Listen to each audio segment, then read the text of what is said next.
Hi, I'm Alyssa Petruzzi, YA editor with RT Book Reviews, and we're here at the Booklovers Convention in Kansas City, Missouri with Cora Carmack. Hi. And Cora is one of the new adult breakout stars. She wrote Losing It, which came out February 26th.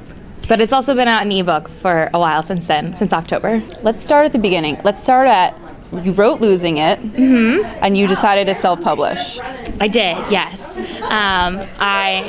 I actually was getting ready to sort of pursue traditional publication because I thought, that's what you do.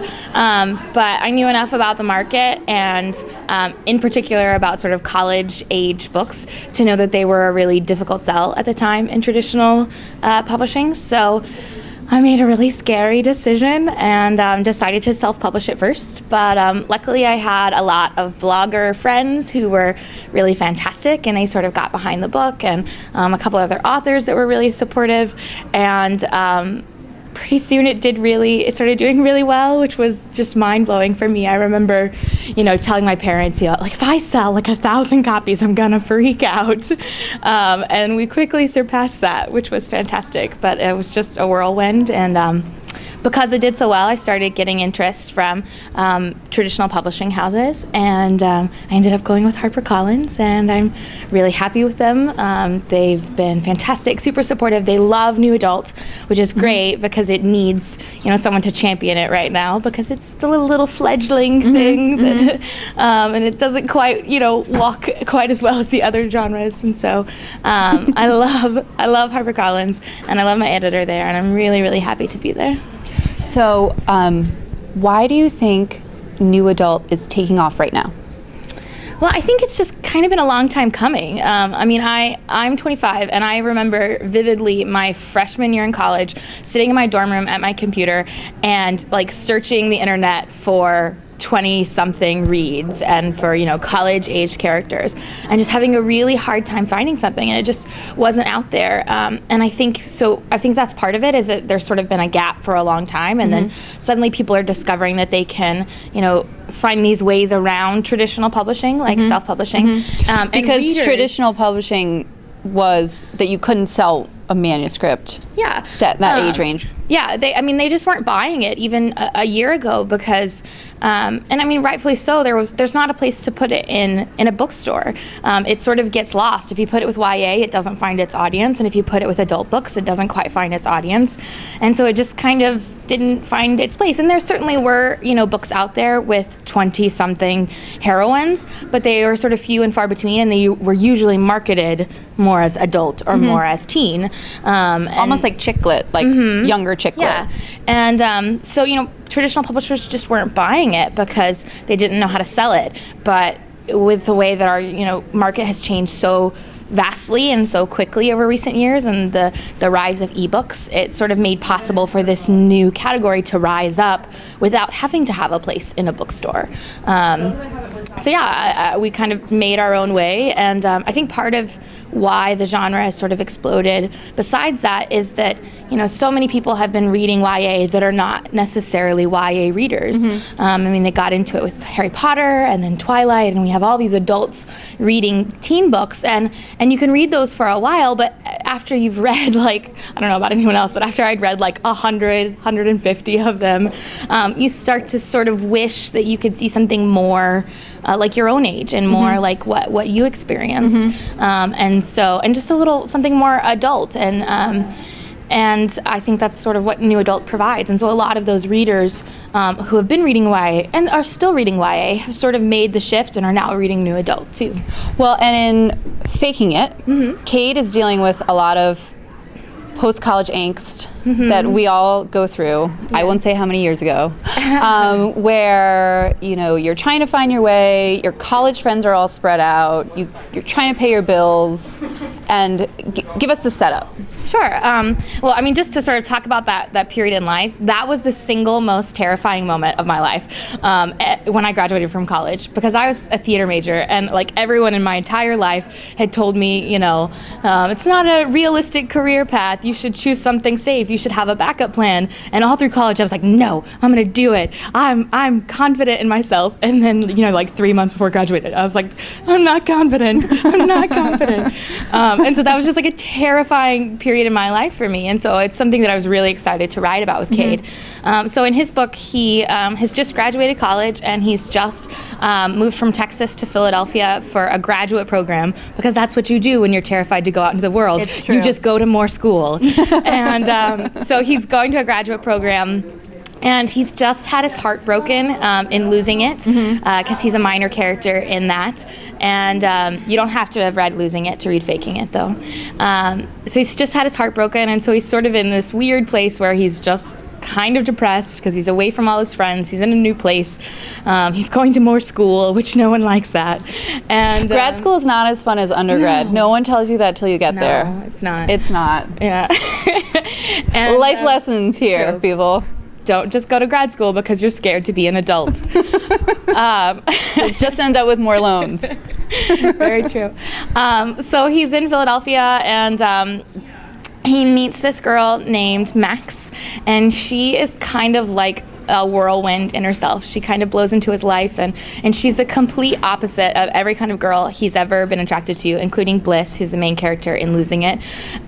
She has tattoos and piercings, and she's kind of a rebel, and you know, has brightly dyed hair and all those things.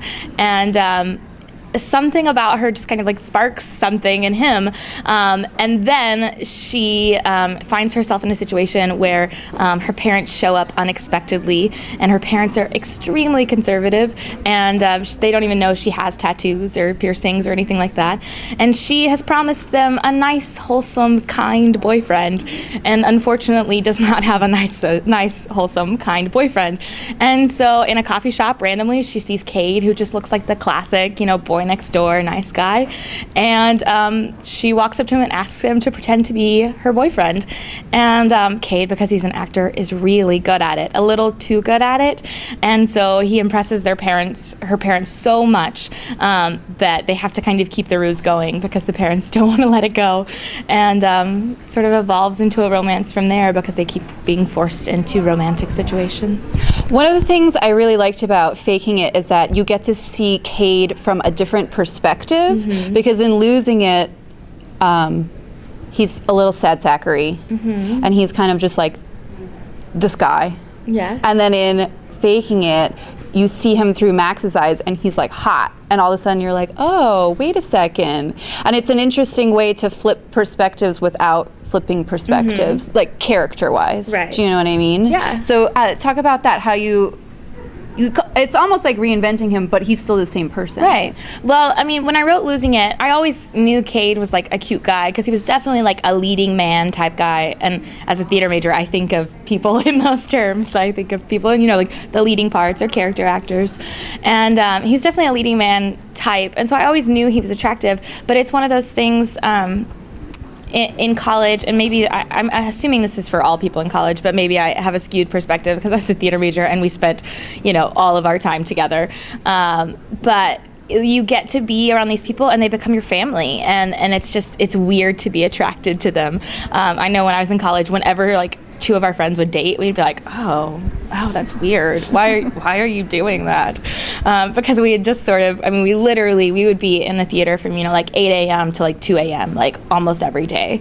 And so you just spend so much time with these people. And so that was sort of my thinking in Losing It. Like, I wanted you to like him because he is a nice guy and he's so sweet and he just like cares about other people. But Bliss never really saw him that way. But then you put him in, you know, Faking It, and he's still a nice guy, and he's sort of maybe a little broody now because he's just had his heart broken, and there's just something about that that's so attractive. I don't know why. Brooding is like Angel, right? Like, that's all he did for 7 seasons is brood. Yes, exactly. So, kind of Buffy references. It's like, can't be a YA interview without NA, same audience. So, talk to me about what you're working on now. Sure. Well, I'm working on edits for a book called Finding It, which is my third book. Is it a trilogy, or do you plan to keep going? It is. For now, there's just 3, and I wouldn't quite call it a trilogy, but it is a series. They're all loosely companion connected novels. Yeah. Oh, companion novels. That's good. Yes. Yeah, they're companion novels, and like Bliss and Garrick are the 2 main characters in Losing It, and they do make an appearance in Faking It or 2, and everyone, I sort of try and keep them, popping up in each other's books, but they're definitely not sequels per se, because you don't have to read them together. But I'm working on Finding It right now, which is the 3rd and probably final full book in this sort of world and series, and it follows Kelsey, who is the best friend of Bliss in Losing It, and it's right after college again, so she's dealing with some of the same angst that Kate is, but she is getting to travel around the world, and she is backpacking through Europe, which I actually did when I was in college. I studied abroad and did some backpacking, so it's been fun to write that, and so it's sort of about her and just trying to figure out who you are, and she's traveling alone, which can sort of be an eye-opening experience because you don't have anyone else to distract you from your thoughts. And so, did you travel alone? Did you backpack alone? I traveled alone on occasion. I did a lot of my backpacking with like one other person, so there was 2 of us. But I did travel alone on occasion, and it's something that it's its own unique beast. Like you either really love it or you really hate it. So that's what I'm working on now. Finding It. I'm in edits for it. It comes out October 1st, so it'll be out soon. And then I actually also have another book that's a novella that is a sequel to Losing It, and it's actually from Garrick's point of view. So I've flipped it and done the guy's point of view.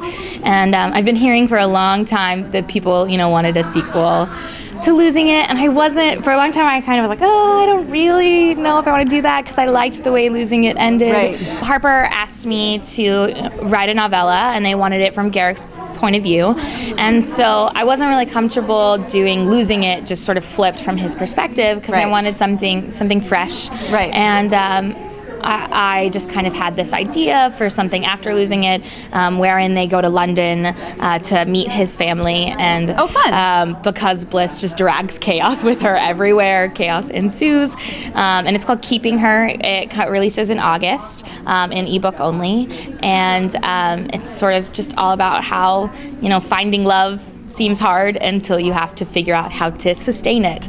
And I'm really excited about that one. Thank you so much for being with us. Thank you. This is Alyssa Petruzzi, YA editor at RT Book Reviews with Cora Carmack.